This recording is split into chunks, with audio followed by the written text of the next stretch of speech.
आलार कालाम से मिले, उनको बताया कि ऐसे ऐसे मैं हूँ। आलार कालाम बोले मैं आपके बारे में जानता हूँ, मेरे यहाँ साधना करने की शर्त होती है, एक परीक्षा होती है, पर आपके केस में परीक्षा नहीं लेंगे क्योंकि मैं आपकी योग्यताओं से वाकिफ हूँ। आलार कालाम ने सांख्य दर्शन का ज्ञान उनको दिया, सांख्य का, थोड़ा सा योग का कह लीजिए। अगर आपने सुना हो तो सांख्य दर्शन भारत के उन दर्शनों में है, एक तरह से अकेला दर्शन है जो द्वैतवाद को मानता है। और द्वैतवाद का मतलब है कि वो मानता है कि एक है पुरुष और एक है प्रकृति।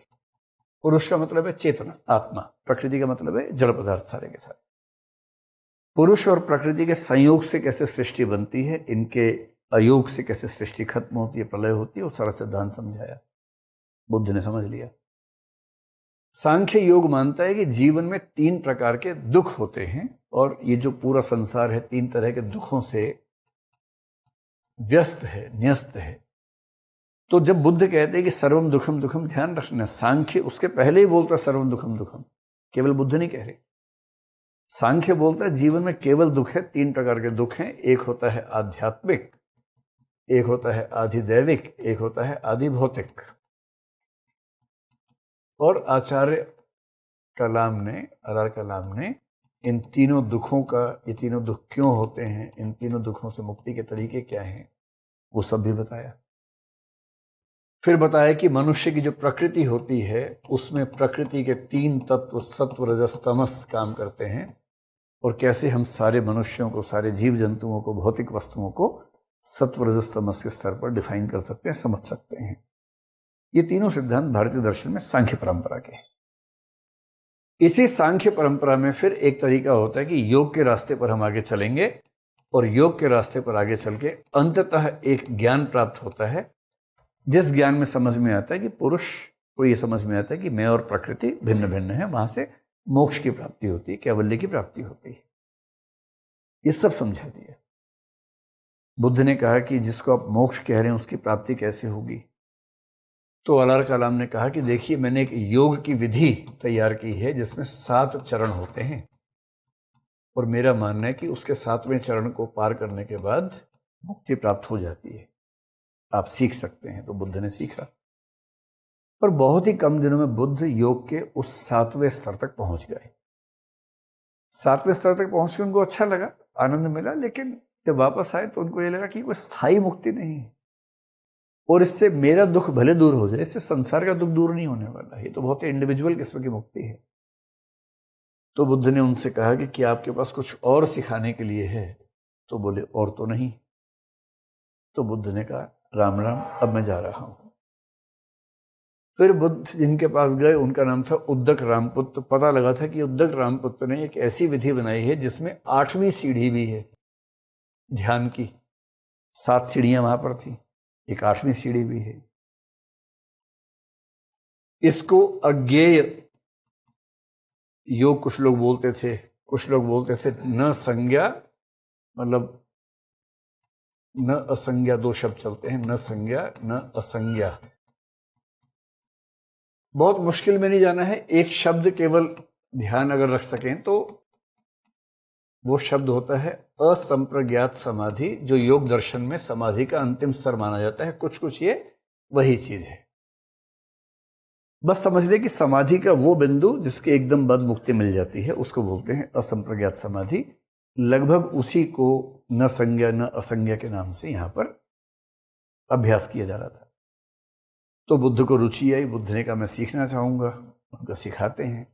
बहुत ही कम समय में बुद्ध ने इसको भी सीख लिया। इसको सीखने के बाद उनको महसूस हुआ कि मुक्ति जैसा भाव तो आता है पर कुछ समय के लिए आता है और इंडिविजुअल किस्म का है, तो इससे मेरा काम नहीं चलेगा। तो उनसे पूछा क्या कुछ और आप सिखा सकते हैं? उन्होंने कहा नहीं, मुझे तो इतना ही आता है। तो इसके बाद फिर बुद्ध वहां से चले गए। पता लगा ध्यान मार के 2-3 लोग वहां पर और थे, अब राजगीर में आ गए हैं, वहां पर 2-3 लोग और हैं। उन सबसे मिलकर देखा, एक ने श्वास विधि पर ध्यान करना सिखाया, सांस रोक के ध्यान करना सिखाया। बुद्ध को बड़ा मुश्किल लगा, उनको लगता था जैसे कोई चाकू से उनकी गर्दन काट रहा हो, इतना पेनफुल था। पर वो भी सीख लिया कुछ दिनों में, और उसके बाद पाया कि उसमें भी कोई ऐसी मुक्ति का भाव मन में नहीं आता है। तो बुद्ध ने कहा कि इसमें भी बात बनेगी नहीं, जो मैं चाहता हूं वो अभी तक आया नहीं है। फिर बुद्ध को लगता है कि उस कठिन रास्ते पर ही जाना पड़ेगा जिसका जिक्र वो 5 लोग कर रहे थे, तपस्या, कठोर तपस्या।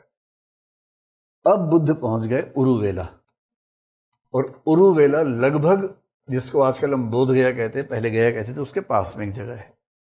वहां एक नदी है जिसको निरंजरा नदी कहते हैं, एक उपनदी है निरंजरा, निरंजरा बोलते हैं वहां के लोग।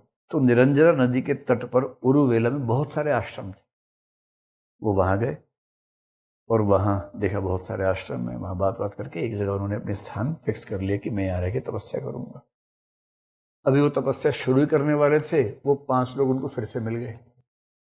कौन कौन थे? कौंडिन्य, महानाम, अश्वजित, बाष्प और भद्रिक, है ना, ये 5 लोग थे। इन 5 ने पूछा क्या क्या हुआ। बुद्ध ने बताया कि ऐसे ऐसे सब कुछ हुआ है, ये सब करके देख चुका हूं, कुछ मिला नहीं, अब मैं इसी रास्ते पर आगे बढ़ना चाहता हूं। तो 5 बोले अगर आप बुरा ना माने तो हम भी आपके साथ ही कर लें। बुद्ध ने कहा कर लो, मुझे क्या फर्क पड़ता है, आप भी साथ में कर लो भाई। और बुद्ध ने कहा सोच लेना बहुत मुश्किल रास्ता है। बोले हाँ हाँ, हम आपके साथ मिलकर कर लेंगे। ये जो तपस्या थी ये चली 6 साल तक।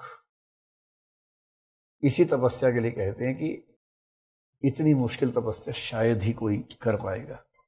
6 साल तक। कैसी तपस्या थी? सबसे पहली शर्त क्या थी कि इसमें भोजन नहीं के बराबर होना है। तो कैसे शुरू किया? सुबह भिक्षा मांगने जाते थे, 2-3 घरों में, बहुत हुआ 5 घरों में, 1 कटोरी चावल मिल गया या सरसों मिल गया, लेके आगे बात करते। तो पहले क्या था, 1 दिन में 1 कटोरी भोजन कर लिया, कुछ दिन के बाद 2 दिन में 1 कटोरी, 7 दिन में 1 कटोरी, 15 दिनों में 1 कटोरी भोजन। हर 2.5 घंटे में समोसा नहीं।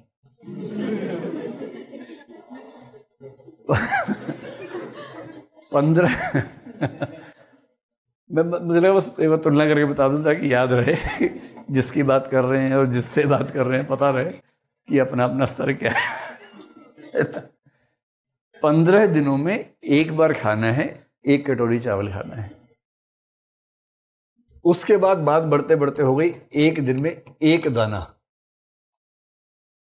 वो जैसे पक्षी नहीं थे वहां वाले, वो 1 दिन में 1 दाना। 1 दाना किसका? चावल का, सरसों का। ये भोजन है। पूरे दिन में 1 दाना मिलेगा। मिलेगा मतलब लेना है, कोई रोक थोड़ा ना रहा आपको, लेना है उतना। और आप समझ सकते हैं कि 6 साल तक कोई ये करेगा तो उसकी हेल्थ कैसी होगी।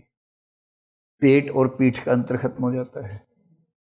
साहित्य में ना कई कवियों ने इसका जिक्र किया है।